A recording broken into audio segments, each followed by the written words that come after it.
Hi, I'm Courtney, and in this video we'll be covering the top 10 things you need to know about working with the knife blade and your Cricut Maker.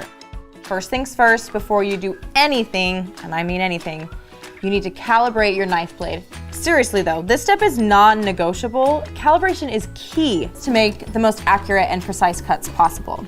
Design Space walks you through every step, so it's really easy. But if you run into trouble, check out our knife blade calibration video. Second thing you need to know, anytime you're working on a knife blade related project, make sure you're using Design Space from your desktop or a laptop.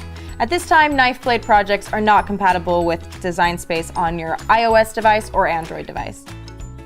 Third thing you need to know, make sure you get some masking tape or blue painter's tape. When prepping for a cut, you'll use this tape to secure your material to your strong grip mat. You're going to tape down all four sides within an inch of the edge. And if you think any corners might lift or bend, you may want to tape those down as well. This is what's going to hold your material in place. Remember, the Maker is cutting with 10 times more force, so the mat's adhesion isn't necessarily going to be sticky enough to hold the thick or dense types of materials that the knife blade is going to take on. Here's the fourth thing you need to know. Always remember to move your white star wheels on the roller all the way over to the right. Otherwise, they will indent your material and, well, we really don't want that. Number 5, your knife blade isn't your intricate cut blade. So just remember that the smallest pieces of your design and the interior of those pieces need to be greater than 3/4 of an inch.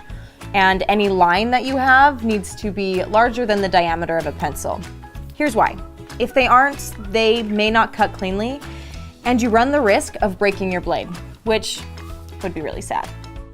Number 6 is all about time. Since knife blade makes cuts in passes depending on the depth of your material and the size and complexity of your design, cuts can take some time, so plan on it. After Design Space makes its first pass, it will tell you how many passes are left, and it will estimate how long the remaining passes will take. Lucky number 7. This one is to add one more pass.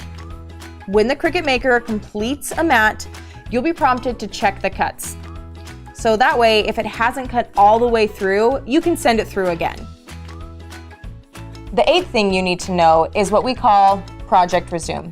If your machine stops cutting because of a minor defect in your material, or your blade has jammed, or there's just cutting debris in the way, look to see if the Cricut C button is flashing. Then what you'll need to do is brush off the debris and press it again. It will resume cutting. Number 9 is to always use Design Space in a dedicated window. That is, avoid opening additional tabs. If, for whatever reason, you absolutely must use the web while working with knife blade, open a new window and not a new tab. Last but not least, number 10, make sure you turn off sleep mode on your computer. Since knife blade projects can take some time, as we talked about earlier, it's really important that your computer doesn't pause out while you're cutting your project. And that's it. It's that easy. We think you're going to love working with the knife blade. I know I have. There are so many amazing creative possibilities that are now at your fingertips.